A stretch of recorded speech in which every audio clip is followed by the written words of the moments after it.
welcome folks to Community Curation.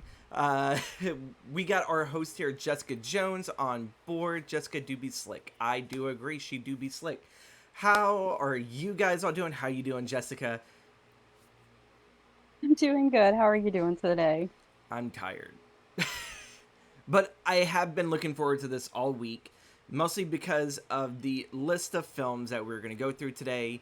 Um, and yeah, I think this has to be probably one of my favorite lists ever, because I've at least seen these films at least like once and everything. I definitely know uh, the first and the last one. I've seen them like probably maybe close to 100 times. Everything. Good morning, Stevie Sarah. How are you doing, lovely? Um, so before we get into the films today, we are going to sit there and ask the big important question in the room today. Jessica, how long have you been a fan of the horror genre?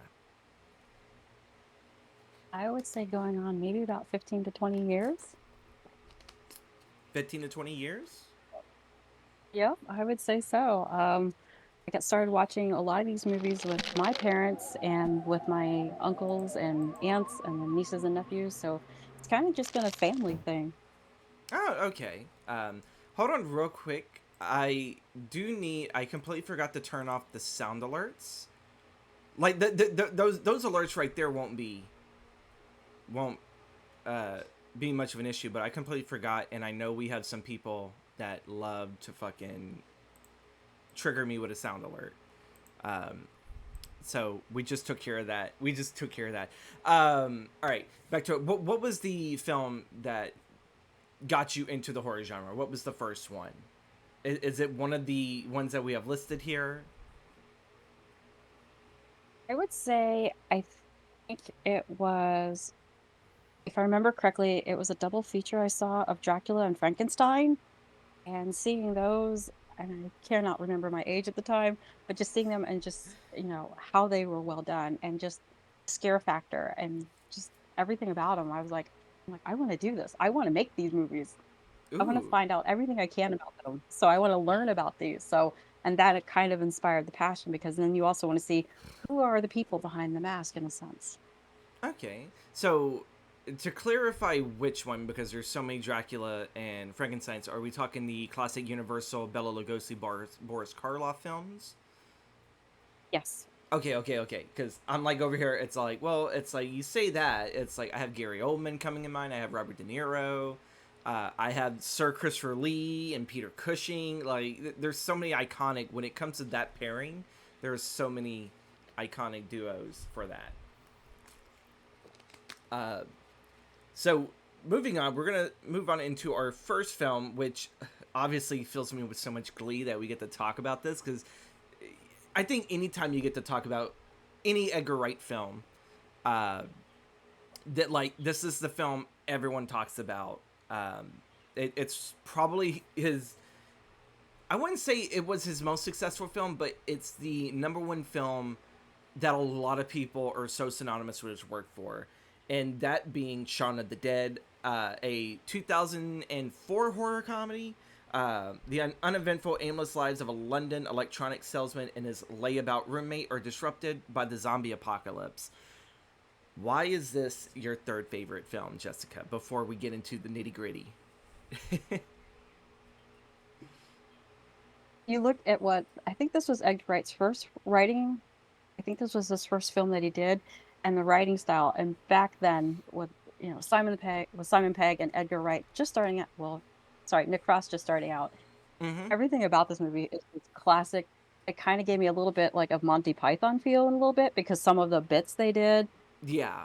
to me, that's where I picked up on it, and I think British comedy is so different than American comedy, and the way the style was written, it was just classic from the get-go, and it was, classic lines that we can all quote from this movie. It's Mm-hmm. amazing. I think it's well done. I don't think there should be a remake of this one. I think it's one of those ones, just leave it alone, it's fine, and some of it didn't really age well at the time, but still, back then, that was acceptable. I mean, now we know it's not, but still. Yeah. I'm trying to think, what was it then that was said that isn't acceptable? I'm trying to think of what scene it was. Was there like a like a Oh my god, what is it? I think I think some of the wording, I think they said some words or something that really don't I think maybe now might be considered inappropriate or something, but back then it was the way it was. So I Yeah. remember, or was it?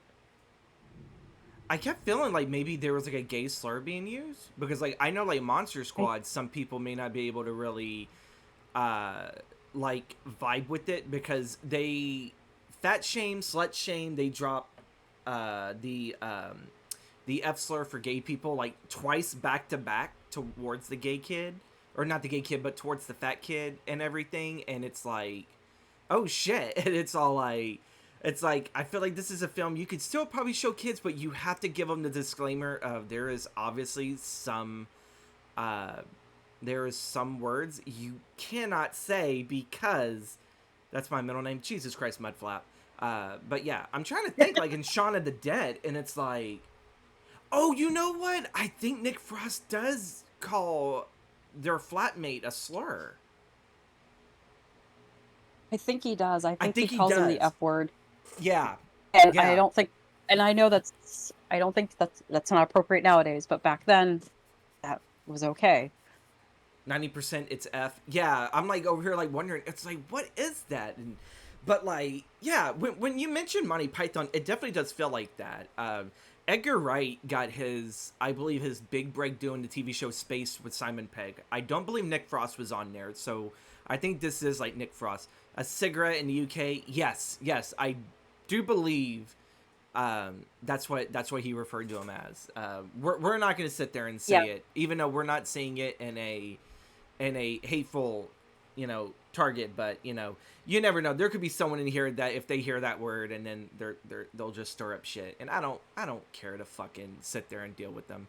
I was there and asked for a box of them at the shop. Oh my god. I think the movies from back then can be retroactively considered offensive, though. It would be weird. Well, yeah. So I've always told this, and this is gonna be like a sidebar chat.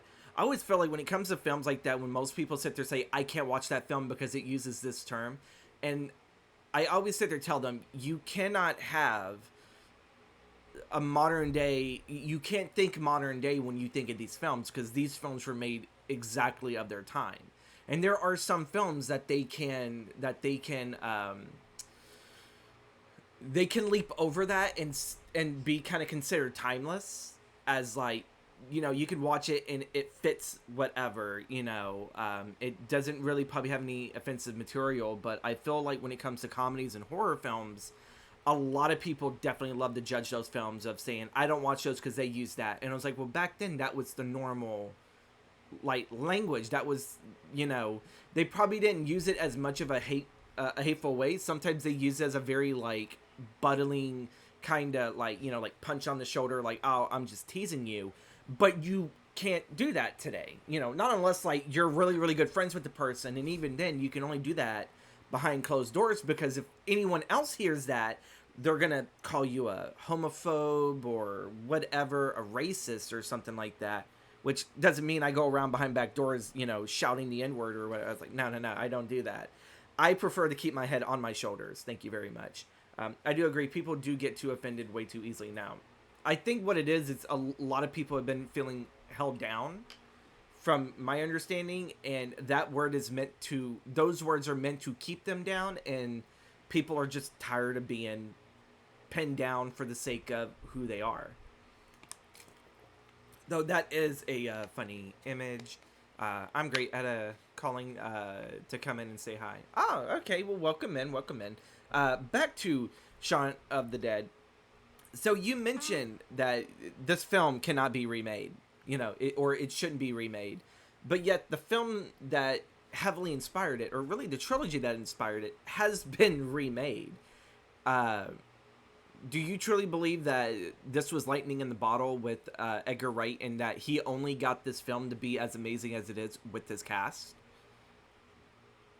I think so. I think it was the perfect combination of cast, crew, everything, and just the chemistry that Simon Pegg and Nick Frost have on screen. Because also in real life, they are friends and have been friends Mm-hmm. for many years. And it's like, why not have a chance to work with your friends because you more at ease? Or if it was someone just brand new that Simon Pegg had never worked with before, it'd be like, there's always that awkward time, to get to know each other and try to establish that working routine. But with Nick Frost just stepping in, I mean, just, they've been friends and just playing off each other like that. Just that, they know each other and they know kind of like the little quirks and everything. And you can see that comes through.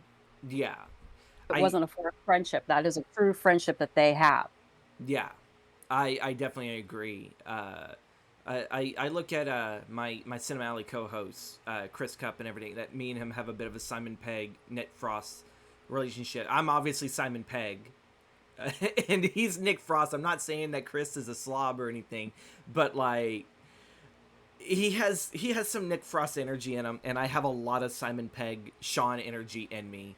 But yeah, that duo all along, and seeing the film where Nick is very much complacent with his buddy Nick's like kind of way of life, and they just sit on the couch and they just play video games and watch TV all day. They don't really do much of anything.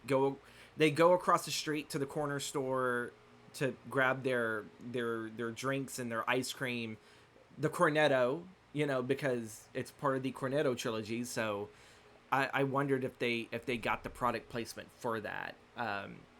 And yeah, like just watching that relationship from just Sean being comfortable with just cornetto is awesome, but criminally overpriced. Ooh, I've never had it, so I don't know. Have you ever had cornetto, Jessica? No, like I said, that's mostly a thing in the UK. Our version Okay. in America is going to be more like the drumsticks that we have, like the ice cream, Ah, the drumstick. okay, okay. That's really what it is. I must fix this. Oh my god. But yeah, watching like Sean, and I keep forgetting what Nick's character is, but I'll keep referring to him as Nick because they essentially act like themselves. But watching him go from just these blundering, couch potatoes, and Ed, there you go, Ed. Okay, so Sean and Ed being couch potatoes to Sean trying to actually take some initiative in life, because that's the one thing he's like heavily criticized in this movie, is not taking enough initiative, and that's why him and Liz did not work out. And so this is like his second chance, even though she keeps telling him no, there is no second chance. And it's like, this is the second chance. The zombie apocalypse is their second chance. um, and just watching Sean take initiative while Ed is just enjoying himself, and you kind of feel bad for the buddy in relationship throughout the kind of the middle of the film, because Ed's kind of like really annoyed by Sean. It's like, oh, I don't really like this version of Sean. I liked old Sean better. Old Sean was my friend. Old Sean would sit around with me and play fucking video games late into the evening. That's my buddy. And this one right here is bending over backwards for a woman who, it's probably a 50-50 chance if she's ever going to take him back. And they're losing friends and family and everything. Um, and then, like, right at the end, Ed kind of finally sees. I think he sees what Sean does, and he makes the selfless sacrifice um, in order to save his friend and his friend's girlfriend. And then, of course, they get rescued by the military and Sean's friend, who had lost everyone and everything. I like that kind of pairing, that they have like a same friends group, family group. Um, and then, of course, Sean just keeps Ed in the shed and everything, playing video games and everything. Like, what do you think about just that story in itself, about what Sean goes through both with friendships and relationships? What do you think about how the movie handled that? I think we've all had that friend group where, the one friend starts dating someone and they kind of pull more toward them and kind of leave their friends. They're still part of their friend's life, but the friend wants like, hey, I don't have anyone but you do, and I'm kind of like envious of that. Mm-hmm. I kind of want that, but so it's kind of like, to me, it was like, Sean had started seeing Liz and their relationship and everything, and Nick kind of felt like Ed's kind of felt like out of place because, like I said, I think Ed had just lost his job, and I think he didn't have anywhere to stay. He was just living with them Mm-hmm. and a roommate, and really Ed had no direction in his life. He's playing video games, which is nothing wrong with that, but not, making an income or anything. And I think he just wanted things to stay the same the way they were. And I think, even though after Ed turned into a zombie, Sean was still there for him and everything, even though so I kinda like that, I'll stick by my friends no matter if they turn into zombies or not. I'm always gonna be there for my friends. Wow, I definitely I'm feel gonna like keep you Ed in a now. shutout back. Just just how you describe it. I was like, wow, directionless, jobless, living well, not with friends, but with family. I was like, uh, it's not techno, it's electro, prick. Next time I see him, he's gonna be fucking dead. And oh my god, But I'm you pretty sure won't my I mean, sister's you not like seen this movie. So she probably will now. But I just like you see how friendship is important to them for where they're actually more than friends. They are brothers in a sense, yes, and they're family. And family doesn't always necessarily mean blood. yeah, it's definitely all that Sean kind of has, and you definitely start seeing a lot of what Sean's losing throughout this film because he goes through that whole relationship with his stepdad where he touched me, and it's all like, and his mother looks at him is like that was a lie, and it's like Jesus Christ, but then like it gets to like when he's turning into a zombie and he died, and Sean's over there weeping for his stepdad, and then of course when Sean loses his mother, Sean loses almost everything except for Liz, and he partially loses Ed. Ed's still alive partially, but all of that's missing from their dynamic is a cat. Yeah, I feel that. I feel that Gundam, but yeah, like this film just has everything, and when it comes to those relationship dynamics, uh, I probably think it's the best film out of the Cornetto trilogy because I feel like Hot Fuzz tried to recreate that, but it didn't work entirely. It's still a fun film. Like I still believe that everyone should watch the Cornetto trilogy: Shaun the Dead, Hot Fuzz, and um, The World's End. And I hated The World's End when it first came out, and like I definitely need to go back because I had a buddy of mine tell me, I was like, you have to rewatch it now because you're older. He's like, you have to rewatch it. That is a film that was probably meant to get a lot of hate because it's nothing like Shaun the Dead or Hot Fuzz, but you were it's like once you kind of like are a little bit older and you kind of see this film, I think you have an understanding better what this film tried to talk about. It probably just could have been done better. And are we ready to wrap up Sean? Are we ready to move on to our next film, Jessica? Or do you have any last minute I think so. thoughts? No, like I said, Shaun the Dead was it is one of the best. I mean, out of the Cornetto, I would say it's my favorite. Classic lines in there that people still repeat to this day. So I You think got red on everyone, you. if you want to see that, you got right on you. Where there's a there's a girl in the garden there was a girl, so it's all the classic lines and everything. So, Oh my and god, my favorite scene is when they're going through to see which album to throw, to throw at the girl in the garden. It's like, no, keep this one. I like that one. I bought that one. That's the first record I bought. And it's like, oh my gosh. did it have the Batman So soundtrack? Like the '89? I think so. And then it's like, what was it? I think it's Chardonnay, and it's like that's Liz. It's, yeah, but she did break up with you, and he throws it, and it breaks the woman's neck, and it's like, oh my god. So many fun moments, folks. If you haven't seen Shaun the Dead, I don't think we spoiled it, but I think we kind of hit some major character change moments. But definitely check that one out. That's definitely a wonderful, wonderful film to talk about. I truly believe that is, you know what, that's like first date movie. That is first date movie kind of a movie.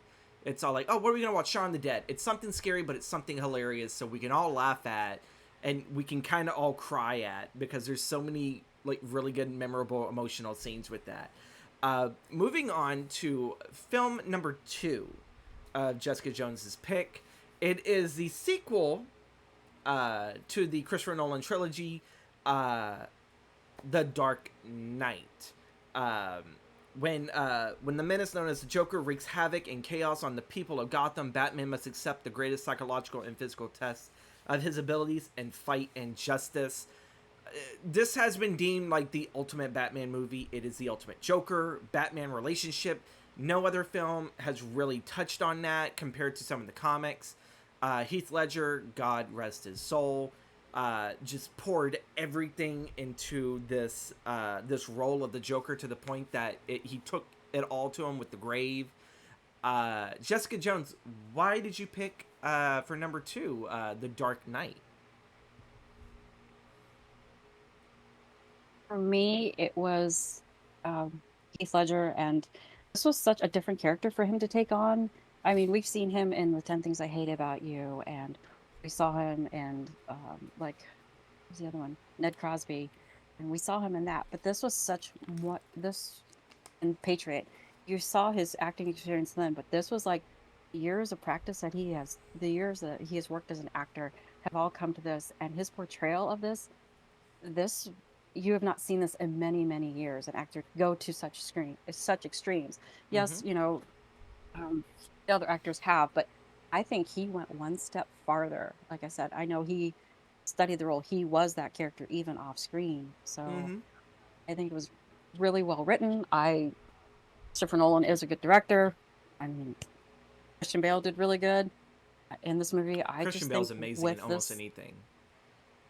pretty much I think Even in he Thor: is a Love good and actor. Thunder, Thor: Love and Thunder stunk, but like Yeah, when you had Christian it Bale on wasn't there, that was your Greek tragedy right there, quite literally, because they're fighting gods.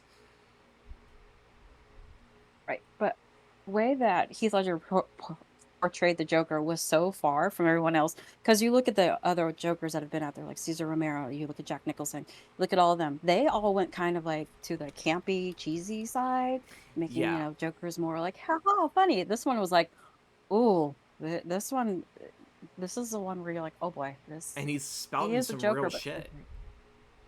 yeah, it's like, ooh, he's seen some things and he's been through some things. And his portrayal of that was just, it held your attention from the moment he stepped on that screen Mm-hmm. till the moment you realized that he was in the beginning scene without the makeup on till the very end. You're just like, oh my gosh.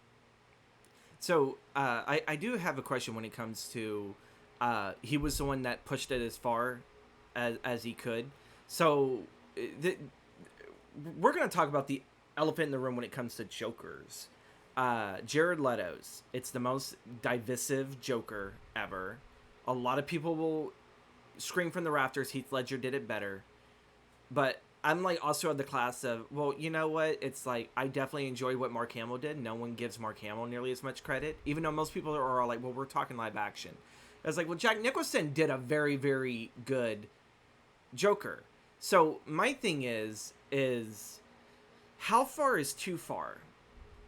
Because when it felt like Jared Leto tried to do what Heath Ledger did, and he started like mailing like dead rats and everything to like his like he tried to get so into that character compared to Ledger. How far do you think it's too far before either maybe it just becomes flat out comical or like how that's I guess that's just the base of it. How far is too far for an actor to do that role of the Joker before it either becomes too much of like a hard try.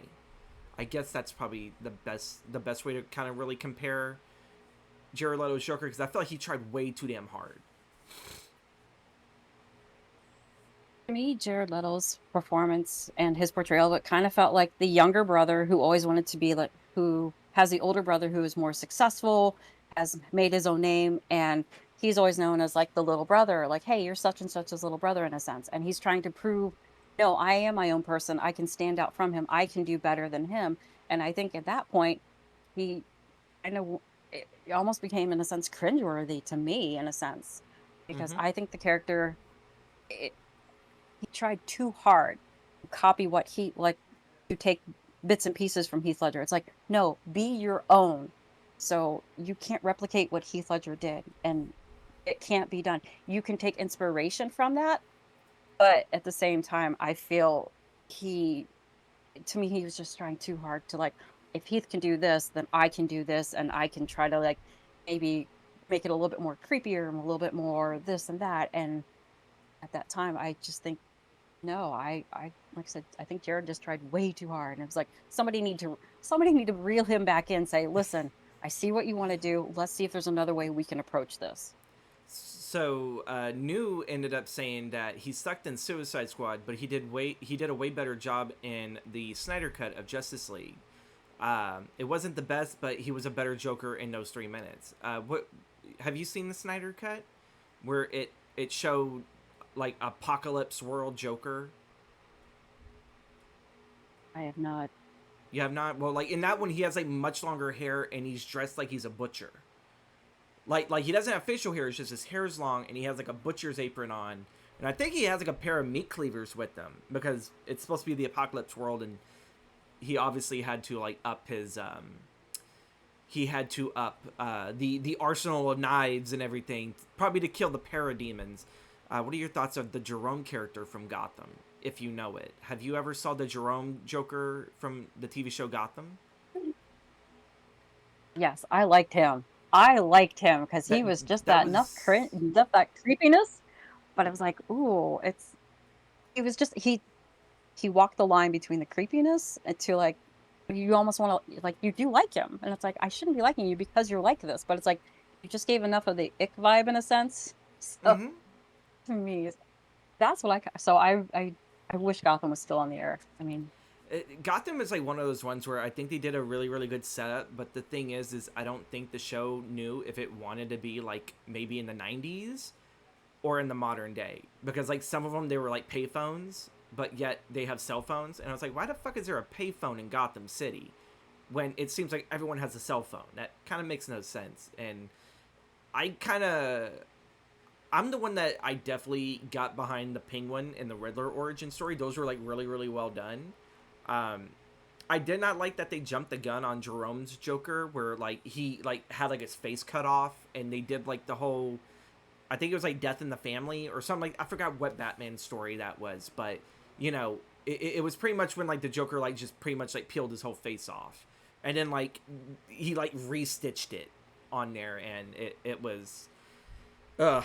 And then you find out that there was a twin, and he starts going through the same craziness because Gotham is secretly London. We have payphones everywhere. Interesting, interesting. Before we move on with our Joker talk, then, so you mentioned what you did with Jared Leto. So, what do you think about Barry Keoghan and the Batman? With what little time we saw of his Joker, what do you think about that Joker?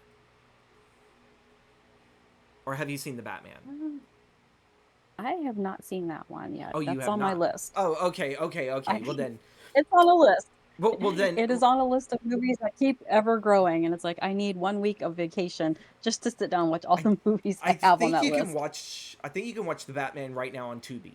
I think they leased that on Tubi, because like there's like a lot of stuff that's on HBO Max uh, that they threw like a lot of the DC stuff on here, like Swamp Thing. When I did Swamp Thing for Community, not for Couch Potatoes, they threw that on there.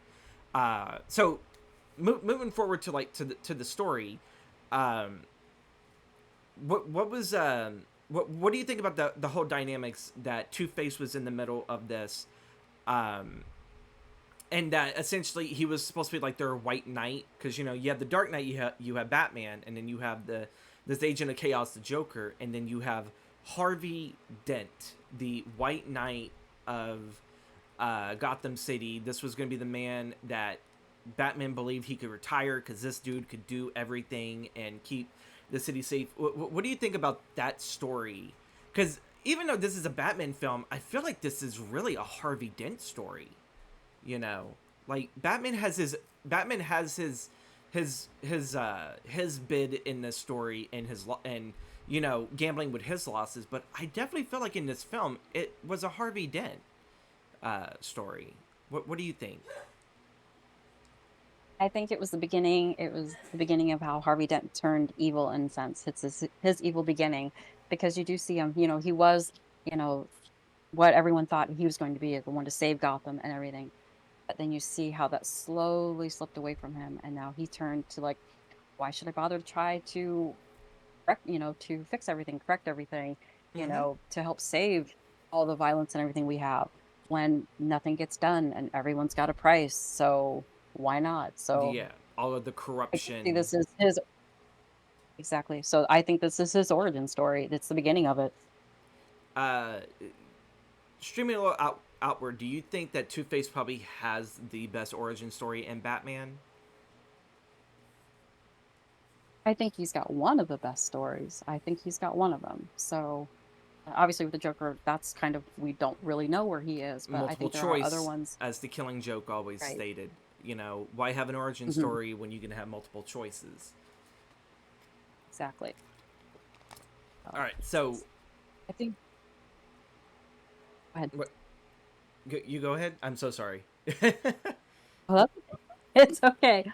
Like I said, I just think this is my personal favorite because, like I said, the way Heath Ledger portrayed the Joker, the casting, the way this was all done, one of the best ones. And like I said, Heath Ledger was the best for this one. He brought everything to the role. He brought his A game. He brought more than A game, and that's what I mean.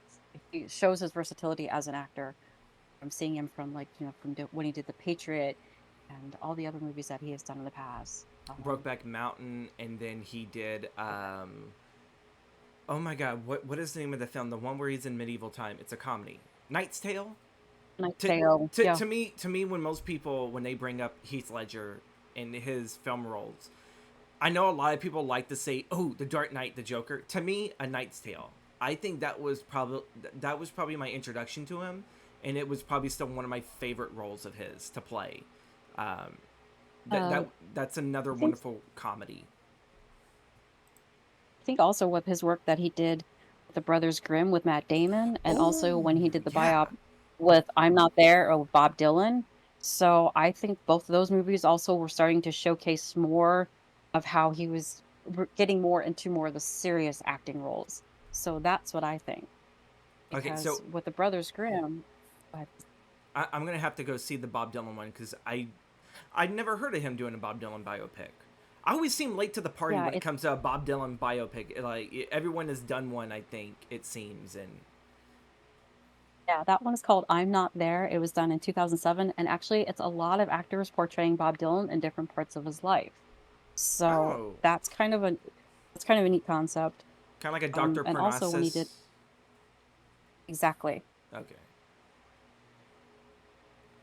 yeah, that's one that people kind of that one didn't get a lot of, and I think that's like those are like one of my like the Brothers Grimm, and I think I'm Not There really don't get a lot of recognition. I mean, and also there's because if you look at Heath Ledger was making movie after movie after movie after movie after movie. He was working nonstop oh for yeah, many, many years. Like he had movies coming out 2005, 2006, 2007, 8, and even after he passed away, 2009. yeah, because he had like what three or four more after he died. Mhm. Yeah, I think Doctor Parnassus was like his final, you know, posthumously. Oh God, big words are hard this morning. That was like his final film to be released, and you had everyone from like Johnny Depp to Jude Law, all of his friends come in to help fill that gap. Um, Everyone that he's ever worked with in the past, and it felt like they came in to help him, um, you know, or help the filmmakers make that film for Heath and everything for that specific role. Um, but with that being said, I definitely feel like we're probably gonna burn through the Dark Knight pretty quickly. Um, I was really hoping not to and everything, but we may be doing it. I mean, like really, like what is all the state here with the Dark Knight? It's one of the best entries in the trilogy. It is the Empire Strikes Back of its trilogy, and it definitely lives up to that and more. Uh, it's it's Batman at his lowest point, him questioning everything. Um, oh, now I know exactly the question I was going to ask you because I asked you this right before the recording. If Heath Ledger's Joker did if Heath Ledger lived and his Joker was in the final piece of the trilogy, which was The Dark Knight Rises, where we have the Nightfall story arc where Batman breaks the bat. How did you think that Heath Ledger's Joker would have fit in that entry? Because apparently he was supposed to be in it. but due to his Right. death. What do you think? But before we wrap this up, we're going to ask that big question. How do you think Heath Ledger's Joker would have influenced the final entry in the Dark Knight trilogy? I think if Heath Ledger was in the final one, I think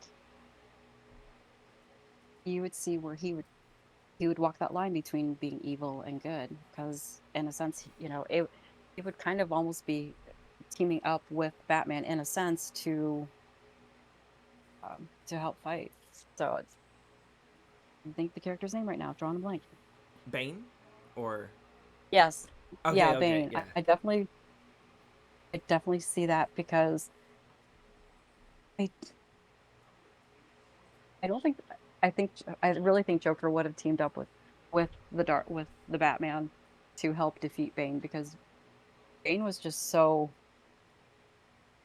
Bane's character was just amazing as it was, but still I think, because it's kind of like the Odd Couple in a sense. It's always been Batman and the Joker, Batman and Joker. The other ones have been kind of like more side characters in a Mm-hmm. sense. So it's like, who's this guy coming to take my territory? No, only one person can terrorize Batman. That's going to be me, not you. We need to get rid of you. He's that So jealous boyfriend.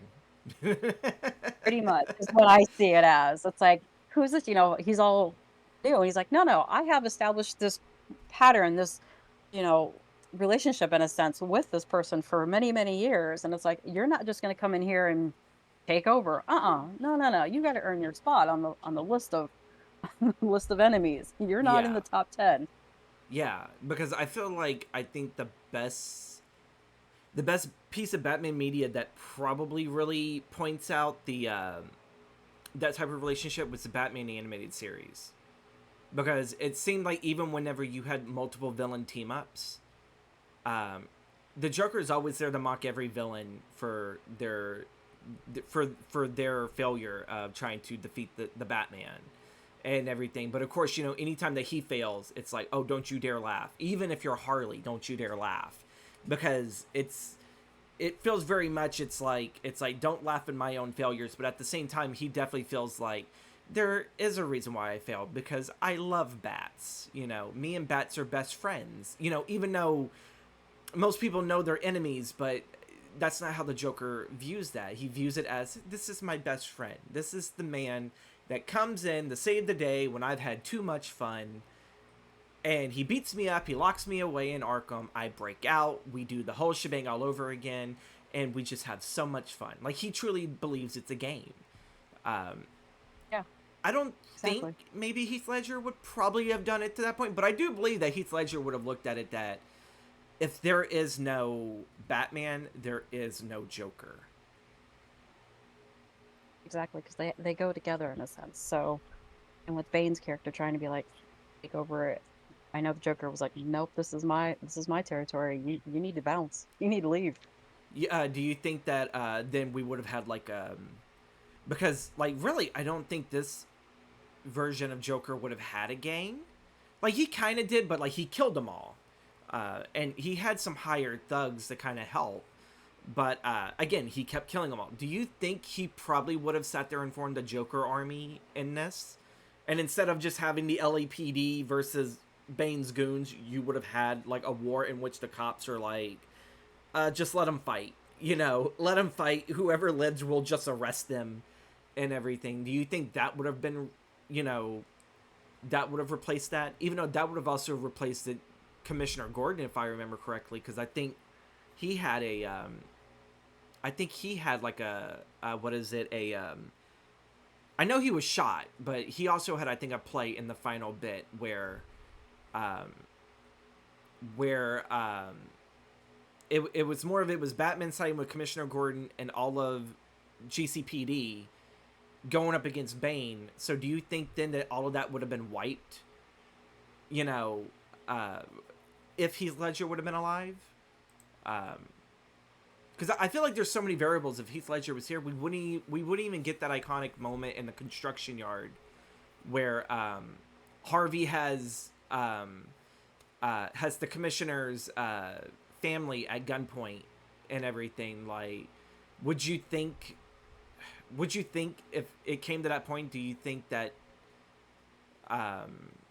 Oh wait, shit. No, my brain got all fucked up. I started going back to the Dark Knight, and I was like, wait, no, that already happened. I am so sorry. My fucking brain died. Oh my god.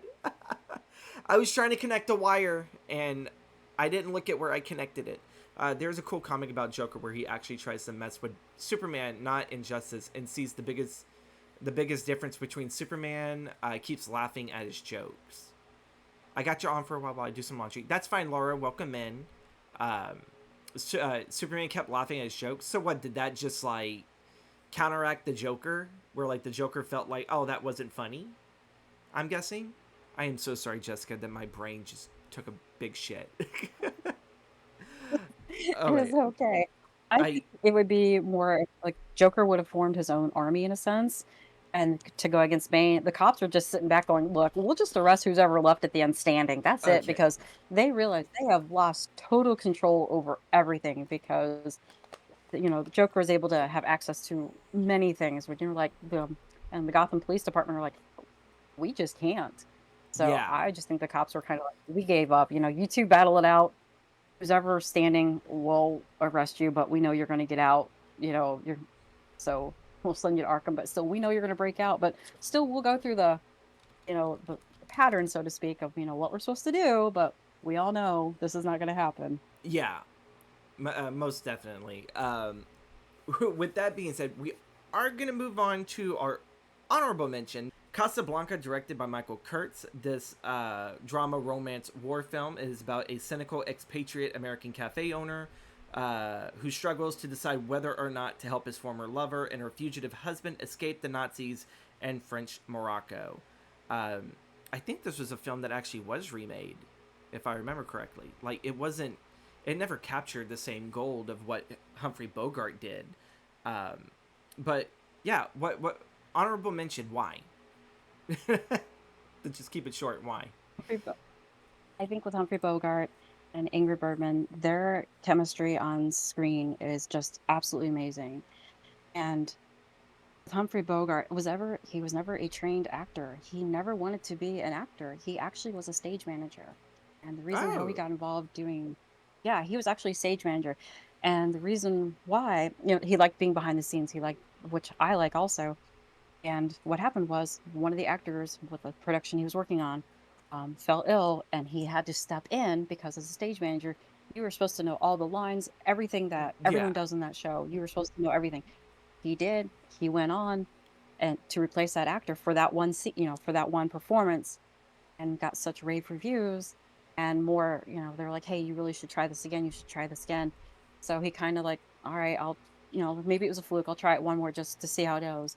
And then he started doing more and people started to notice him. And this Hmm. is how his acting career really began. Wow. So, and So I I just did not know that. yeah, that was one of the things I learned in one of my theater study classes. Huh. I mean, Interesting. I did not even know that. Like that that that that he was a stage director or mhm. say or huh. Well, Oh man, yeah. I'm definitely gonna have to start doing some digging on Humphrey Bogart. Fuck yeah.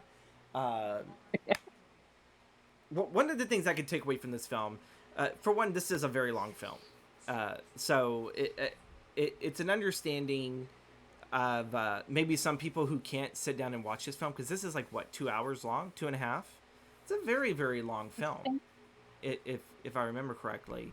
But it's such a wonderful film that has like so many one-liners. Like of all the gin joints in the world, she came to mind, and everything. And then here's to you, kid. There's a lot of iconic lines and moments in here, and um, one of the things I like to point out is the original Invisible Man is in this film. Claude Rains.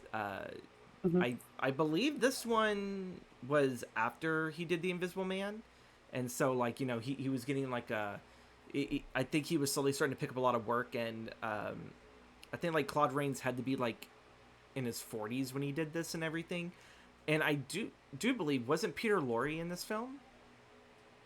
Yes, if I remember Yeah, correctly. so like Yeah. that's two horror icons.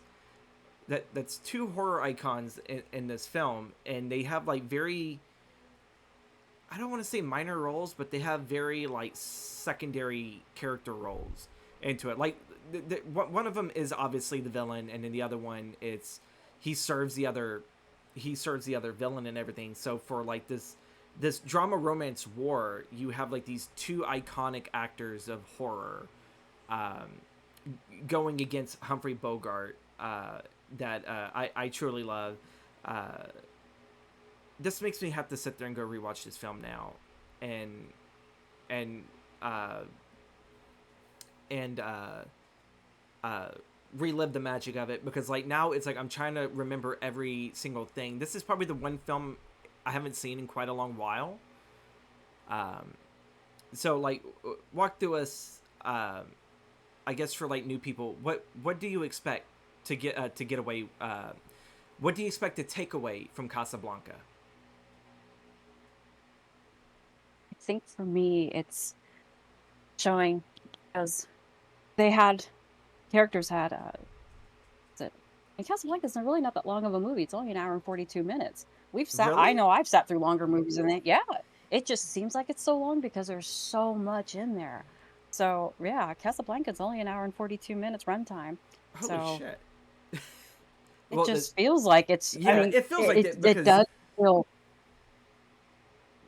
yeah, it's it almost, really does drag on a little bit, but yeah, because it they, kind of feels like a everything Lawrence of that's, Olivier or Lawrence of Arabia. That not Olivier, Lawrence of Arabia. That's what it kind of feels like, that much of an almost like an epic, like that, where it feels mhm. like it's like I'm engaged, but man, when is this movie going to end? You know, It and does, it is it is slow in a little bit in some parts, but you really, I mean, you're just like, "Wow, I can't believe I've," there's just so many events going on, for, like, Rick and was it Ingrid Bergman's character, Elsa? I mean, yeah, I forget how to pronounce her name. I Um, I believe so. Yeah. so the relationship they had, and then they broke up, and then they went on their separate ways, but he still loves her so much that Mm-hmm. even though, he's now established this whole new life, I'm a successful owner, of Casablanca and things like that and everything, and the way he just is like, all right, I'm gonna live on my life, but still he's never had that serious relationship anymore. He's kind of like, that was his one true love. And Yeah. now that she came to him going, I need your help.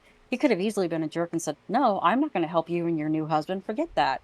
He's Mm-hmm. like, because of his love for her, he's like, I will do anything, that's fine. I'll go ahead and I'll do anything for you because I still love you, even though we can't be together anymore. You still hold that special place to me. And, if this takes, trying to get papers and passports to get you out of the country, to get you and him safe, absolutely, you know, absolutely.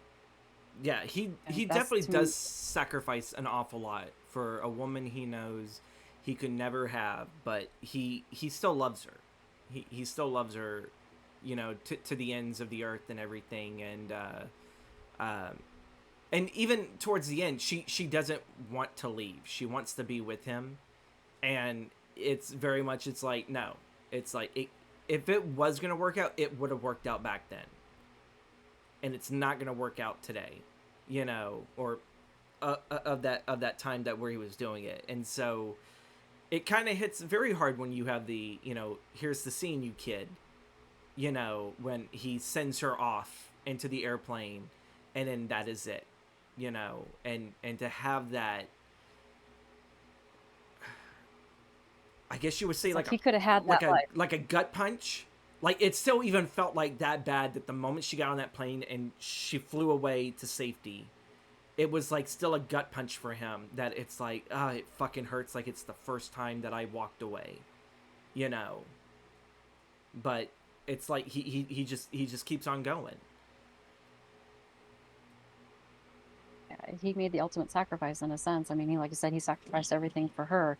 So, like, so with him, with her going on that plane and making her escape, that puts him more like, well, okay, you're going to get arrested for, aiding and abetting, is technically a criminal then in a sense because, like you said, he needed papers. And with this being around the time of set in the World War II setting, that was kind of like so much for everyone to try to escape from the places they had to Wouldn't get to that safer be places in a wouldn't that be sense. kind of almost like trying to commit a war crime? I guess like I don't know what the In a international sense, stuff would be. Kind of you aid in a fugitive in an international crime or whatever, and you know, uh, and you ate so like you know, and I guess like during wartime, if it was related to wartime with the Nazis, is like I'm pretty sure the Nazis would have thrown that up as you have committed a war crime towards us or something, and um, yeah, I don't know too much about the World War II stuff that happened in Morocco. I'm not a historian when it came to that matter, um, but but yeah, like he definitely knew that there were serious complications going towards this, but he still did what he did out of love, and we are gonna take a real quick 5 minute break, folks. Jessica Jones, are you ready for your personal favorite film? absolutely my favorite. House on Haunted Hill, 1959, directed by William Castle, starring Vincent Price. They actually labeled this a horror thriller. And if you guys don't know what House on Haunted Hill is, I'm pretty sure you guys have seen some semblance of a reference to it. The hovering Vincent Price face. A millionaire offers 10. Well, he is a spooky millionaire. Offers $10,000 to 5 people who agree to be locked in a large, spooky rented house overnight with him and his wife. I love the board game, actually. Wait, there's a fucking board game to this? I didn't know that there was a board game Wait, to House on Haunted Hill. there is? Or are you talking about Betrayal at the House on the Hill? Because there is a game called that, but it's shortly labeled Betrayal. Um, I don't know if that's any relation or if that was inspired by House on Haunted Hill. Um, but believe me, I think if now there's a House on Haunted Hill board game, I think Jessica Jones would have already have found it and everything. Uh, that'll be the manhunt after stream today for sure. Uh, where do we tackle this first, Jessica? Where do we tackle this personal favorite film? First off, why is it your personal favorite film? Let's just start there. Why is it your personal favorite film? Number one, it has one of the most iconic cast of all times. You have Vincent Price right there. Mm-hmm. The man is the master of horror, and just his sheer talent is everything right there. And all the classic, you do have classic liners that are the one-liners in there that I think are just kind of funny at the time.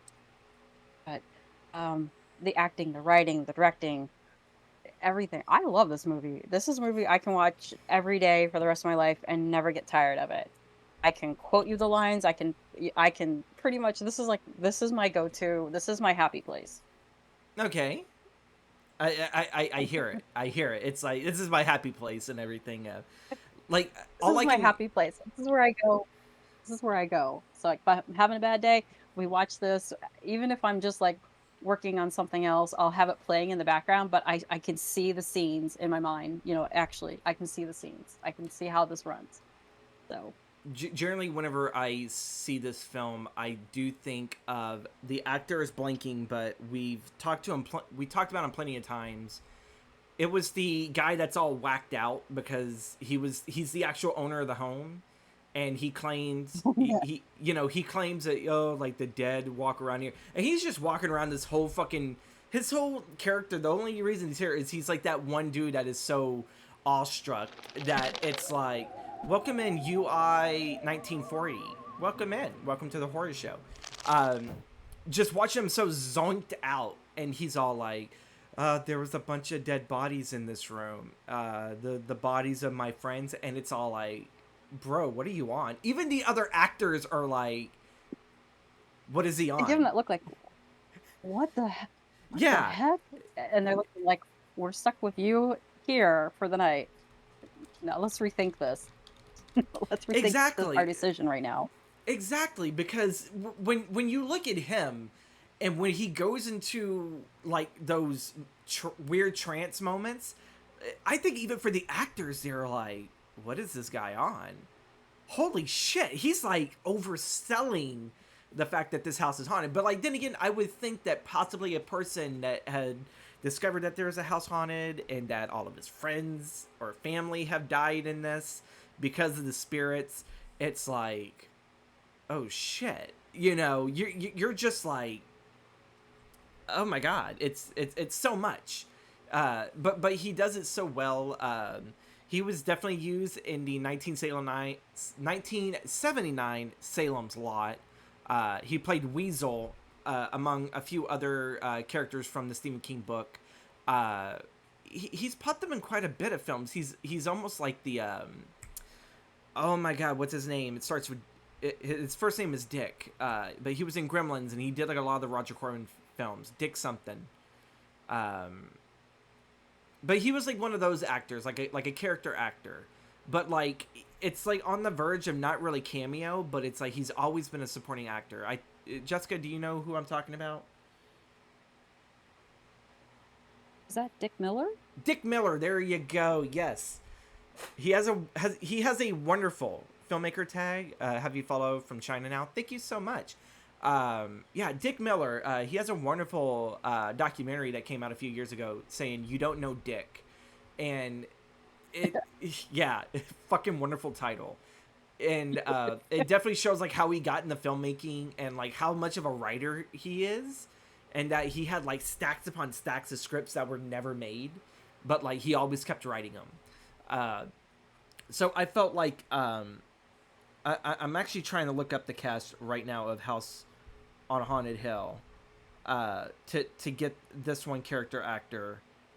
No, not 99. It always gives me 99. 99 is not that popular, but yet they Google tries to tell you otherwise. I'm trying to find the casting of it. Alicia Cook. There you go. Alicia Cook. Alicia Cook was your pre Dick Miller. He was the guy that was always in everything. The man was a workhorse character actor. You give him the character and the man can fucking sit there and make it like that. You know, he makes it all work. And you see a lot of that in William Castle films, and especially in Vincent Price films, when you start seeing like Boris Karloff and Vincent Price and Peter Lorre all work in a film together. You'll always get some type of very weird character that the actors can just easily tune into those like real quick. And I wouldn't sit there and say Elijah Cook is like the first one. I'm pretty sure there was some before that, like Peter Lorre, but like Elijah is like one of those like names that it's like the name doesn't ring a bell to you, but the moment you look at his face, it's like I know that guy. Danny Trejo kind of has a little bit of that role today, where you know he definitely rose up from being like a character actor or a supporting actor, and you know it's like, oh, I've seen that dude before. He was in this movie and that movie and that movie, and now he's starring in his own movie, and then he goes back to doing the supporting roles and everything, because sometimes those movies he stars in himself are not viable enough, and they don't make enough money, so it's like, all right, you're back to being a character actor, and it's like, at least I got my shot at being a lead.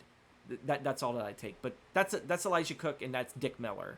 I love Elijah Cook in this film, and just like what you sat there said, Jessica, like you can visualize the whole film. Like seeing it so many times, you can visualize that film so much. The scene in which Vincent Price and his wife are just playfully talking about how she tried to poison him with arsenic in his drink, and then how like he could quite possibly kill his wife just by like, you know, shaking up the champagne bottle and aiming it at her and everything, and she's all like, that's not funny. And I was like, oh, but it's funny to poison your husband with arsenic, but it's not funny for him to shoot you and kill you with a champagne cork. It's like, that's not funny. I feel like that on the rocks. yeah, and I feel like with that scene alone, that sets up just pretty much the whole premise of this movie, of just how things are gonna go. You know, you have your protagonist and your antagonist, and then you have your victims that are gonna be forced to witness this battle between two opposing parties and everything. And absolutely wonderful. This is probably my favorite William Castle film. Probably my favorite Vincent Price film, right next to like some of the Poe films that he does. Um, when did you first got exposed to House on Haunted Hill, Jessica? I think maybe it was about, I want to say maybe about 6 years ago. About six, I Really, think back 6 years maybe ago? about That early? 2015. Yeah, about 2015. Because I had heard of Vincent Price, but I mean, it wasn't something that was really on my radar. I mean, I knew he did like, I was first exposed to him through Edward Scissorhands. So I was like, okay, Mm-hmm. it's like, who is this creepy guy? Who his character was creepy. I mean, he was, but you saw how much he loved his creation. So, and it's kind of like, I was like, all right. And then as the years go on, and then in my theater study classes, we got exposed to more of this. And one of them was like, starting with the Universal monsters and everything like that. And then it's like, all right, let's see more about this. And then it's like, all right, then you start going on to like looking back on doing more history. It's like, oh, you start seeing Vincent Price, and then you're like, all right, well, let's see what has he done. And then you start to realize some of these movies you have seen, you just don't realize it at that time. And you're just like, Mm-hmm. whoa. And the amount of talent this gentleman has. And it was just quite amazing. And then you just start going down that rabbit hole of appreciating everything that he brings to each one of his roles, whether it could be, to a minor bit character that he started out as. Now these ones where it's like when you think of Vincent Price, most people think of the Thriller video, which is another way we got to know who Yeah. he was because of the Thriller video back when Michael Jackson. So you're like, who is this guy? Has a really creepy voice. And then, of course, also the Scooby-Doo cartoons. He was in those also. Vincent Van So Gogh. he's right. So he's been around. He's always been around. He's a So pop it's culture just different icon state. that, believe it or not, it may not be used quite as much as it used to be, but like when he blew up, I believe like in the late late mid to late 40s. Until then, I think he's one of those few actors that has transcended himself to be timeless. It's like because everyone knows him from the 40s, the 50s, the 60s, 70s, even the 80s, and even into the 90s when you found him in Edward Scissorhand. He's always found some way, through music, movies, TV shows. He's always found a way to where it's like you will never forget the name Vincent Price because you look at the body of work that he's done over his career. Exactly. It spans years and years and different genres. Like I said, he's actually has a recorded album out there. He actually does have that. So that's something that you can find and listen to him doing that and doing the Edgar Allan Poe readings. You can find Mm-hmm. those, and it's just he, the, he was well-rounded, a talented talent. I Mm-hmm. mean, besides with his books that he wrote, the uh, books that he also helped write, Ooh, and speaking of that, yeah, everything like that. let's do that product placement. Let's do that wonderful product placement. Cooking price wise, this was actually a gift that Jessica Jones sent me. Um, if I can get it without the glare and everything, and she ended up actually doing. Thanks to Jessica Jones, I got both Vincent Price's signature, which is it comes with the book, and I got um, his daughter Victoria Price, which that was from his first wife, correct? Yes, Yes, and thanks. everything. I definitely need to do. I don't know. Maybe I need a cosplay as Vincent Price one day and do cooking price wise and do some type of big cooking thing in here. But continue. I am sorry. I am sorry. I had to do that book plug in for you. It was really funny because, like I said, there actually was, that was a show that was filmed in the UK and was broadcast in the UK, but never made it to America. It was called Cooking Pricewise. So that actually was filmed and recorded in the UK. That was a weekly television Oh, show. And it's like, why was it only in the UK? I don't know. But America never had that. So I kind of wish I could find that, and trying to find clips of that it's is challenging to find clips like that. Did someone say cooking? Yes, we did. Is it in this book that he talks about doing that show? I think so, because actually that was the inspiration for it. And that was one of the things he did with this book called Cooking Pricewise, was with this cookbook, he would contact local grocery stores throughout the world and ask them, what are the common things that you carry in your store? What are like the basics? What are the things that you carry in your store? And he would make to find out what they were and kind of do recipes based on that. Like, okay, everyone kind of have access to the certain ingredients, and that's what he did. And these are ingredients that everyone would use. It's not like in some of those recipes that require you to have like use a teaspoon of one spice and you have to buy like maybe 3 ounces of it, and you're never going to use it again. It's just going Yeah. to sit in your pantry, and what are you going to use it for? But with this Yeah, source, but with this cookbook, these are things that everyone is very, easy to get access to, moderately priced, considering nowadays prices for grocery items could be a little bit different, yeah, but because still, this is something that pretty much most people can afford. I was about to say, I think he has like something about lamb, and it's like, man, if he only knew how much it costs for lamb today, or something like that. But yeah, it's like he has like potato recipes, meat recipes, bacon recipes. In America, we love our bacon. Rice recipes, cream, milk, and yogurt recipes, cheese recipes, coffee recipes. It's all in here, and it's all price wise. The only thing I really kind of wished is that there were pictures of what the finished product looked like. Otherwise, like half the damn time, it's like you're just sailing by the seat of your pants and hope that it's like, oh, it looks kind of good. I hope it tastes good.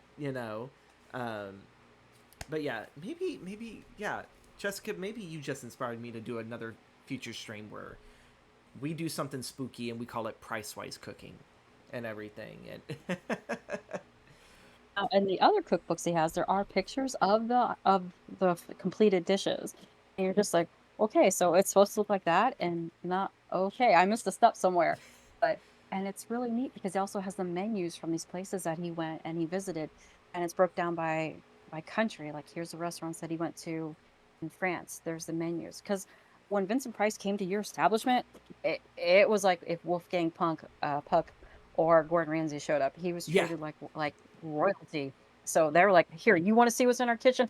Absolutely, help yourself." You know, yeah. it was just, how he was treated. Outside of Hollywood, yeah, he was definitely treated very very well and very much like a celebrity in the food culinary world, and also in the paint with the paintings, because he had like a what was it, like a contract with Lowe's? No, not Lowe's. What the fuck was it? Seriously. Sears, where he did like a whole catalog. It was like Vincent Price's artwork picks, and and they would have like scans of that artwork. I think some of them were scans. I think some of them were actual original, like pieces of art that he had curated. And it's like, if you want like the Vincent Price kind of painting in your house and everything, then you would go to Sears and you would buy that. I don't know if Price ever did actual painting. That I do not know. But uh, but yeah, the man is so versatile. Outside of acting, he seemed like he touched everything. Radio dramas, the culinary stuff, the paintings and everything. Um, I don't think And the there's man, even art. huh? There's even an art museum in California that he helped establish and helped fund and everything. So there's Oh, even that out there now. the man Hmm. touches everything. And we're supposed to be talking about like a horror film, and we're really just sitting there and talking about the man, the myth, the legend, which we will get to later this month with our Gentleman of Horror talk, where we will be talking about Vincent Price, Peter Cushing, and Sir Christopher Lee. Um, but back to the movie, I truly believe this is William Castle's best film, and it's probably like the first big horror film that he did that like it blew up super super big, and then anything else afterwards, it didn't really quite hit all the notches. But those films themselves have their own separate identities that I feel like you can't really measure. Like, oh, like it's not as good as this. It's like, well, that's because that's a film in its own league. And well, I don't know, I do like the Tingler, but to me, outside of the gimmick of what the Tingler is, I think House on Haunted Hill is like probably the best one. And I think they had something similar 13 Ghosts, where I think they had like a pair of 3D glasses that you could supposedly claim to see the ghost in the movie. Um, uh, I do know 13 Ghosts, you could actually see the actual ghost even without the glasses, but even if you had some, it looked all right. But I can't remember too much of the gimmick for House on Haunted Hill. I think the movie itself just stood up on its own without the gimmick. Um, what was that? Oh, it's nothing. It's okay. Oh, um, but the overall story, folks, for you guys who kind of like want like I guess like the meat of the story, essentially Vincent Price is wanting an audience to show the proof that his wife is actually trying to kill him. We get numerous sprinkles throughout the film that his wife in the past has almost succeeded in killing him, and when she fakes her own death and starts working with a lover, they're essentially trying to get rid of Vincent Price. And one of the big what's it called? One of the big moments is when they discover, I think it was in the wine cellar, that there is acid.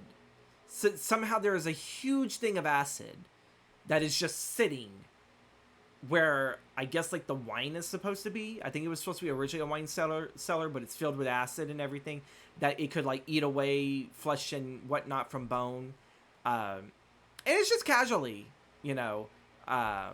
It's just casually there. It's like, oh yeah, it's Yeah, just that's my acid yeah. pool that I have. Don't question it because it's a William Castle film. You're not going to get answers. Apparently, those chicken Yeah, this is tenders that New did are amazing. He wanted to inform you.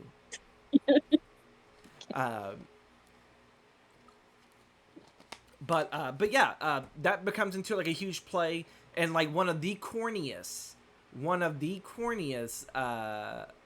puppeteering of a skeleton walking.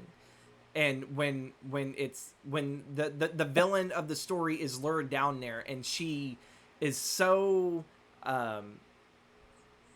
it's so sold on, oh my god, there's a walking skeleton, oh my god, and then what does she do? She falls right into the fucking acid. And was her lover in there as well? I forgot what happened to him because I could have swore I thought he was the one that was puppeteering the skeleton, and that's what got Vincent Price. And I thought that Vincent, you know, off screen got the better of him and threw him under there. I don't think the lover. I can't remember if the lover died or not. I think that was Julian West or something like that from. Or it was Richard Long. Yeah, no, I have like no clue which one it was, but one of them was Carol Omart's love interest that is essentially trying to. It was Dr. Trent, which was portrayed by Alan Marshall. I thought that was because Lance and Nora, Lance was the pilot. Nora worked for him. Ruth was the reporter. So I think that left you Dr. David Trent, who was doing studies on what was it again? I forget what he was doing studies on. I can't think of the name. Oh my goodness! I know, right? This morning is like the morning of Brain Dead. I do apologize, but we're feeling like Shaun the Dead here. We're just like nodding our heads, you know, just moving along in life and everything. It's been a long week, folks. It's been a long week.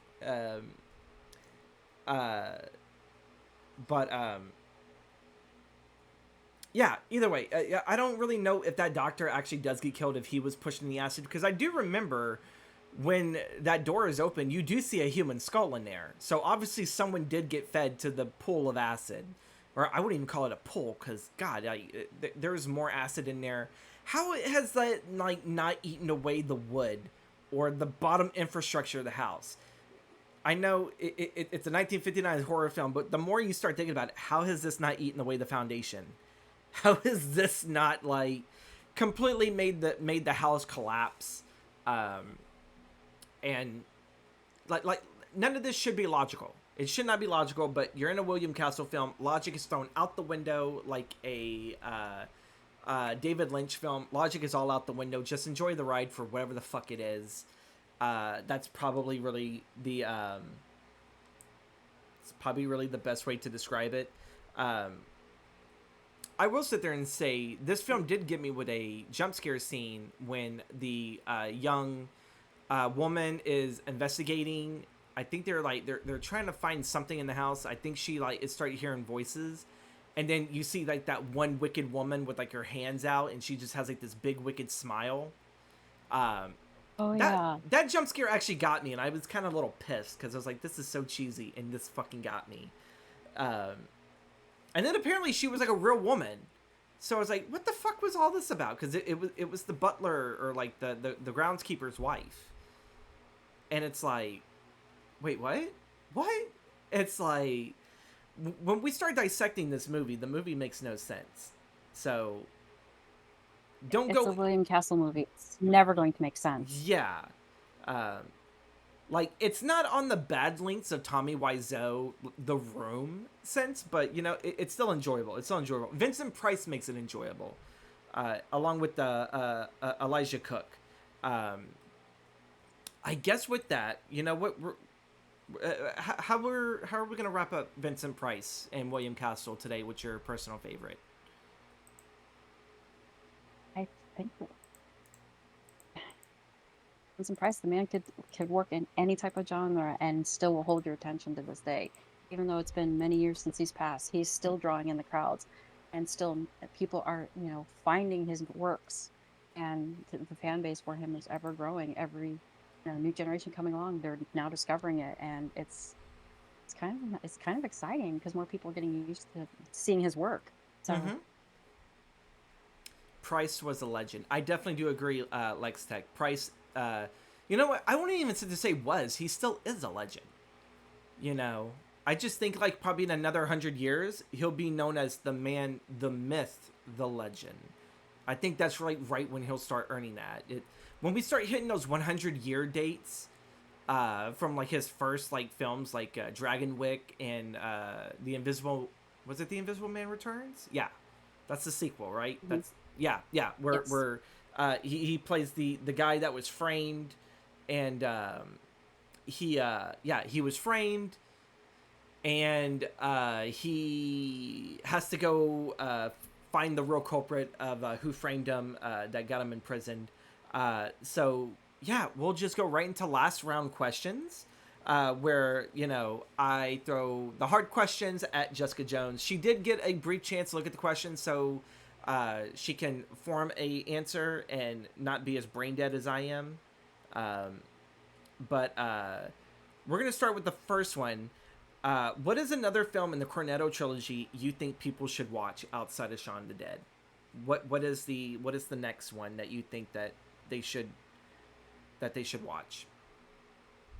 Obviously, you should watch all three, but I think at the World's End, that really wraps up everything. I really like it because if you look at how Simon Pegg and Nick Frost are in this movie compared to Shaun of the Dead, where Nick Frost's character, where Ed was more of like the bumbling fool in a sense, he now takes on a more serious role. He's more of like, I have a family, I have this. Where Simon Pegg's character is now like, hey, he's still trying to relive his youth and everything. And it's like, no, you have to, you're not that 20-year-old person anymore. You're now older with responsibilities, and you should really, I think it's a great, it's it makes you appreciate It, everything, and you it's a see great how well they're swap acting. between. Right. And I think it also showcases their now range of talent and, skill that they have now set. Mm-hmm. Because with Shaun of the Dead being his first one for Nick Frost, look how far he has come and how far he still continues to go with his acting career. Mm-hmm. And Simon Pegg, I mean, you just look at like, not only can he do like the serious roles like he did like for Shaun of the Dead. Yes, it was comical in some sense, but he played more, not as, he was like, this is the way it is. And you start to see that kind of loosen up and, Hot Fuzz, but you really do see him portray in at the world end, as the world ends, more, a complete role reversal. And that's what I liked about it. I'm like, you really got to give it a chance. Were you one of the people that loved The World's End when it first came out, or did it take you time to really appreciate that film. Absolutely loved it first when it first came out because, like I said, if you follow the Cornetto trilogy and how Edgar Wright was with the movies, anything Edgar Wright did, I mean, pretty much what Edgar Wright would work on was really good. And with this one, it's kind of like, okay, let's see how you do this, and then more of the cast, and Mm-hmm. it's kind of like, I like this. It's kind of like, all right, this makes you stop and think for a minute. It's like, all right, yes, we had a great time much younger, but now it's like as we get older, we do have to realize, look, yeah. Was it 12 shot no, what, 12 pints, 12 pubs? Okay, Yeah. great. Maybe if you're 20, or 21 legally, wherever you can legally drink, of course. But now it's like, okay, as you get older, you realize what is important to you. So, Yeah. do we want to go back in time and it's the life lessons you learn. Mm-hmm. Um, yeah. Now, see, when people started telling me that about the film, that's when I really started to get. So I had no clue whenever I watched it why I disliked it. I thought it was the worst of the trilogy, but like the way how people definitely sit there and talk about those films, um, they definitely it makes Hot Fuzz sit there and seem like it's the weaker entry in the trilogy, even though there's like a lot of people that kind of feel like Hot Fuzz is like the strongest one, but I think that's like only because they love just the what would you call it, like the in your face, like, just has the most British humor, though by miles. Aw. Oh, it has the most British humor, though by. Oh, I thought he was saying you had British humor. I was like, really? It's like, I haven't heard her quote a Monty Python quote yet in my streams. It's been a while. She does sometimes. Aw. Oh well, there you go. You're getting huge props from the British. Um, this one more or less relegating to Batman. Outside of Heath Ledger, who else do you think played a great Joker? Nicholson. You think Nicholson? I really do For enjoy. Yeah. I think for at the time, based on the 80s and based on everything, he envisioned, he grew up with the comics and he grew up with more of the TV series. So that was more of his thing. Mm-hmm. And I think he drew inspiration from the comic book and he does represent the 80s in the sense of like the wardrobe, the everything of this trend in the times. And actually, Jack Nicholson admitted in various interviews that this is this role that he had taken more seriously than any other role he had taken to this one. So this is a role that he actually sat down and studied and backstoried and everything. He said he really did his work for this one because he wanted to do it justice for this movie. Yeah. So he says out of all the movies that he worked on, this was the one at that, to that date that he was like the most serious about. Even though looking at that movie and watching it, you're like, really? But you gotta realize it's Yeah. more funny. It's harder to do comedy than it is to do serious acting. It's harder. Yeah. Well, like, I also kind of felt like, we're talking Oscar-winning Jack Nicholson now at this point. You know, Hmm. uh, this isn't, Roger Corman telling him, "I don't see you as an actor. I see you so much better as a writer." And it's like, like, what? Like, Jack Nicholson as a writer, not a director? Like, what sacrilege is this? And you look at like that whole, like, he was a big part of the independent film kind of movement. Like, he wasn't like a figurehead, but he was part of that boom. And then to see him now in 1988 acting for a 1989 release, playing the Joker, like, yeah, that, and I do like some of his acting when, oh my god, what was her name when she threw? I think she like threw water or something in his face, and he's like, "Oh, I'm burning, I'm melting," and then he reveals it, and like all of a sudden, that really bad like flesh tone paint goes off, and you revealed the white, and he goes boo and everything, and it's like, wow, that actually works. It's like he did so well. He took a hokey scene, and he made it work. Uh, if you could cast the next Batman movie, what villain would you pick, and who should play him or her? I think for the next villain, I think it would be Hush, which was Thomas Elliot, Mm-hmm. and I think that could be portrayed by Cillian Murphy. Oh, okay. So have him go back from doing Scarecrow to doing Hush. I could see that. Mm-hmm. Especially like So I, the character he played in Peaky Blinders. Ooh. mhm. Uh, That's what I think. Because if you look at, the Hush backstory of it in the comics, he was more of like the super genius and everything, more mental, more psychological in a sense. So it's kind of like, I think I really think he could do this. Yes, he did a great job as Scarecrow, but I think with Thomas Elliott's, I think that would be something different. A battle of the wits and battle of the minds and everything. I'd love to see that. okay. What is your favorite William Castle film? Besides House on the Hill, Mm-hmm. I would say uh The Tingler's a good one. I think did he do was he the director for The Bat? I think he was. Um, that's a good question. Who was the director of the Vincent Price movie The Bat? We're gonna ask Google. No, I I didn't think want to it add is that. him. Crane Wilbur. There you go. I hate when the voice thing picks up like the extra dialogue that you meant to have, and then it adds that, and I was like, no. So yeah, Crane Wilbur did The Bat. That's an underrated Price one. I kind of feel like that's one that doesn't get enough love. I think so. I mean, I like that one. I mean, it's another one that I'll actually put on too. Yeah, it's I like think it's um, creepy. It has that haunted house feel, but like I don't know why the first time I watched it I thought it was a comedy. I think that one, and then I just think, like I said, 13 Ghosts. That I think Okay. because he did that one also. So yeah, they're pretty much the ones that I kind of those are like my go-to. Like those are like my go-to ones in a sense. Okie dokie. And for folks that are a fan of the, I believe it was 2003 13 Ghost remake, totally different from what William Castle had written. Uh, William Castle, I think at this time was still kind of bringing in like a lot of that like gangster noir stuff, and so when you watch his 13 Ghosts, it's very much about there's a lump sum of money in this house and I'm looking for it, but the house is filled with ghosts, and so it kind of blends in a little bit more of the gangster, crime drama with like horror. So if you go in thinking, oh, what they did back in 2003, let's see what they did back in 1960, you're going to be misled. Both films are totally two different things, and the only connection to it is, yes, it's a remake, but also too the company is Castle Entertainment, which was made in honor of William Castle. That's pretty much it. Other than that, there's really nothing connecting it like House on Haunted Hill. Um, what is your favorite Vincent Price film that isn't House on Haunted Hill? Right now, you're just that's not fair. That's not fair.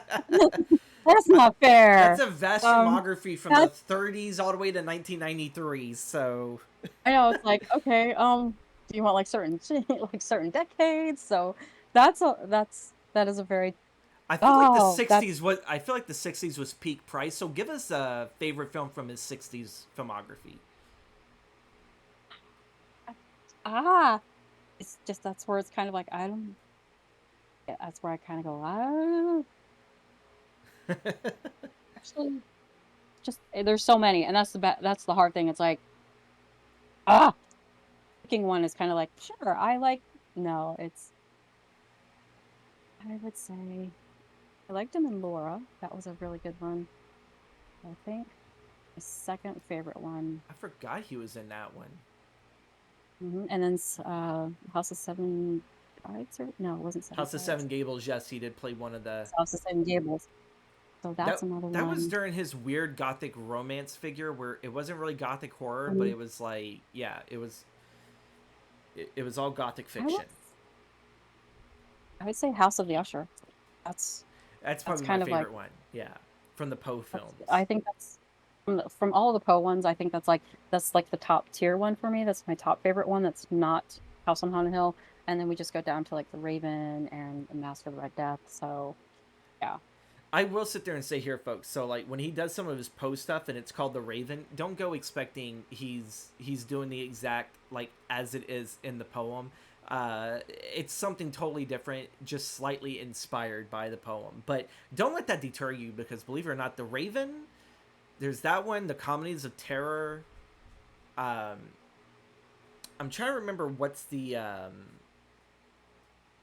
yeah, there's like The Raven. I think The Comedies of Terror is the one where he's the mortician with Peter Lorre. That one's a favorite. That one's a really really good one. There's a couple Oh of yeah, that was a good one films. too. Twice Told Tales was a really good one. The one where like Because if the you Yeah, Comedy of Terrors is a good one because you got Vincent Price, Peter Lorre, Boris Karloff, and Basil Rathbone. So it's like right there, you have you have you have gold right there with mm-hmm. all the talent they have right there in that movie. It's like, look, you could be a fan of Boris Karloff, Vincent Price, Peter Lorre. You will. This is another good movie too. Yeah. You chose Um, one. what was it? I definitely love the whole spiel that they do when Basil Rathbone just won't die and everything, and they've done almost everything except I think they even shot the guy. Yeah, I think they even shot him. And like Vincent Price has a line as they're being chased, and I think what was it? They were trying to keep him in the coffin, and he's all like, "Why won't he just stay dead?" And it's like, it's such a like blank statement, but it's just how he delivers it. It's so comedic, and it's like, well, yeah, you've scared him to death. You've, I think, given him a head concussion, and he would not stay dead. And I think even when they shoot him at the end of the movie, what happens? He's fucking like crawling out from the grave, and it's like the end, like question mark, like is this really the end of the movie? And it's done so well, and Vincent Price plays such a nasty character, but he's so witty um, at the same time doing so. Um, so this next one, it's more of a basis. What are your thoughts on black and white movies compared to films in color? Because you love House on Haunted Hill, but there also is a black and white and a colored version. So, like, do you have a preference? Do you like black and white films, or do you like films that have color to it? I like black and white horror films because it represents, shadow and light. Mm-hmm. And the absence, with the absence of the color, I think that intensifies, the kind of like the spookiness of it because you don't know what it will be. And I think, like I said, with the monochromatic visions, you've got black and white, and then you've got like maybe you can see. I think for me, it's more. It's I think true terror doesn't need any color in a sense. Mm-hmm. Because with these movies from back in the day, I mean, they were scary enough without that. So I just think the black and white films are better. I mean, that's just me personally. I mean, there are some great color horror movies out there, but I think you remember we started with black and white films. This is our beginning, Yeah. and look at how they've come. And like I said, that to me, it's like I said, the absence of the color is more frightening than anything because you don't know.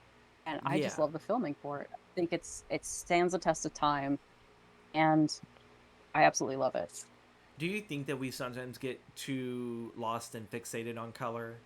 That if like we can't sit there and we can't see, um, if we cannot see the color red, you know, for blood, like in horror films or anything, we can't see a vibrant color. Do you think that sometimes it's like, well, we won't fixate it on it because it won't keep our attention? There's nothing popping, and whatnot. I kind of like, I guess, look at it as, do you think color can be a distraction from the story that that is trying to be told in some films, compared to, I I think think, black and so. white films? It kind of makes you have to work on really focusing on it, instead of like, because I kind of feel like some people, when they look at black and white films, they're like, they're just not pretty to me.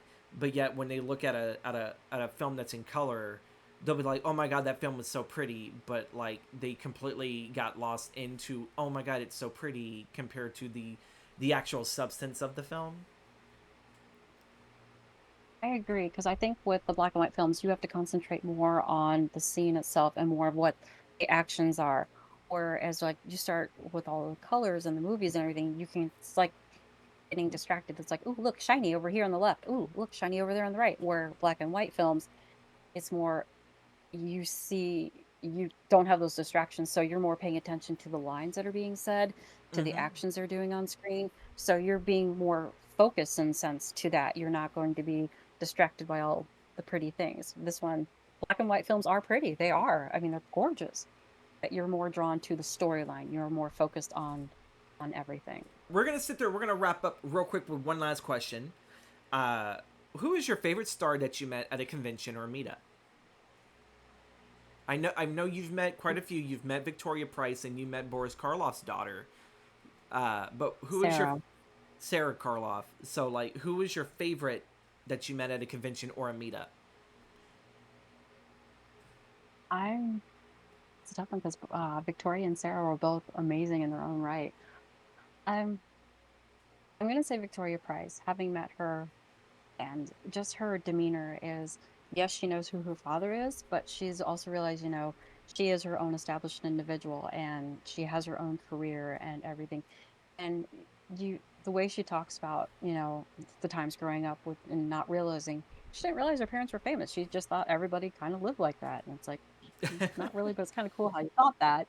But, just talked about her childhood and things about like, that she experienced. And, you know, she went through the teenage rebellion like we all did. And it's kind of like, okay, we sometimes we forget they're actually real people. So it was kind of nice to hear Yeah, her, she was very easy. You could approach her and you could talk to her, you could ask her questions, and she didn't give like the standoffish or put off vibe that you wanted to ask her a question or anything like that. She was kind of like that really cool aunt that everybody has in the family. You're not sure how you're related to her, but you know you are. But she's kind of like that really cool one. It's just kind of like, hey, how you doing? How are things going? And she can recall, meeting you if you just give her like a few, like, hey, I met you back in such and such date, and at this art museum exhibit, and then she'll remember that and she'll start bringing up the pieces that she enjoyed at the exhibit and ask you what you did.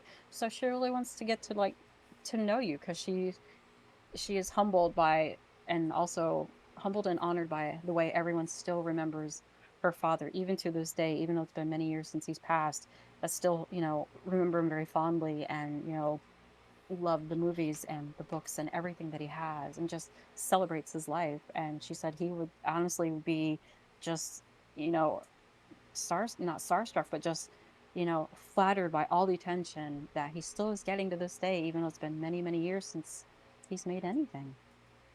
huh? Well, that's definitely lovely. I love that and everything. I really do hope to meet Victoria Price. I don't know if she actually does anything down here in the South. It seems like she does a lot of meetups up north. So I don't know if maybe that's just kind of like where she lives, and she just tours a little bit of just kind of like right around her area. Um, I'm definitely gonna have to sit there and check that out. But Jessica, where can the people find you on the socials if you don't mind plugging your socials? Actually, I am just on Instagram. I'm with Amy N1197. That's where I usually am half the time. Or on Twitter with the same thing, Amy N1197. Okie dokie. And folks, our next guest, and I promise I will be fucking awake and not, hopefully, she's also on Cat Watchers. What? You're on Cat Watchers? That's for people who watch cats. Okay. Okay, you're Okay. supposed to tell them that, no? I felt like he just threw you under the bus. He was like, she's also on Cat Watchers. Like, it's like, what the fuck is Cat Watchers? It's like, I'm sorry I had to. Oh my god. Oh my god. We got someone trolling These are our my guest in the chat. Oh my god. What are we going to do? Ban? I'm kidding. We won't ban. We won't ban.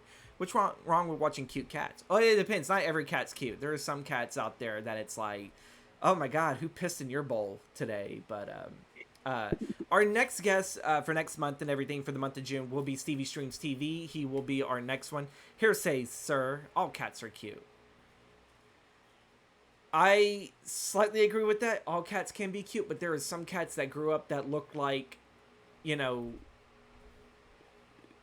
um, those hairless cats are not cute. Those hairless cats are cute, sis. I swear to God, I had to keep telling you to shut up when we were at that cat convention. She was like, they look like little aliens. And it's like, shut up. And I was like, Jesus, I have never seen anyone so fucking mean to fucking hairless animals. Like, holy crap. You know, it's like, what the hell, you know? Um, I have never seen that. I definitely know that, I think my cam almost went off. Um, reminds me of my Friends episode when Rachel gets one. Oh, the Friends episode when Rachel gets one. Oh, okay. So when we start talking about Friends, I don't know anything about Friends. I have no clue whatsoever about the show. I've tried watching the show. I just could not get into it. I think Joey's an idiot. Um, and whatnot. Like, I just could not get into that. Long live, and rest in peace to Matthew Perry, because I actually enjoy Matthew Perry's works. Um, so yeah. With that being said, folks and everything, thank you guys again so much. I promise next month I'll be much more lively and everything, and I'll hopefully be more lively throughout this month too and everything. I'm just tired and I think I'm getting sick, so that's why I have such low energy, and I do apologize for that. I am super excited about this, and I know that Jessica was like asking, do you want to do a reschedule? You know, yesterday she was asking that because of just how I felt. And I was like, no, I've been looking forward to this. When I do these big events where I talk either movies or TV shows, like, to me, that's what I'm living for. That's what I live for, is to know everyone's you know, favorite films and know like their interests and all that. I love learning that. I may have the strongest resting bitch face, or I may just have a face that does not seem like I'm very much interested.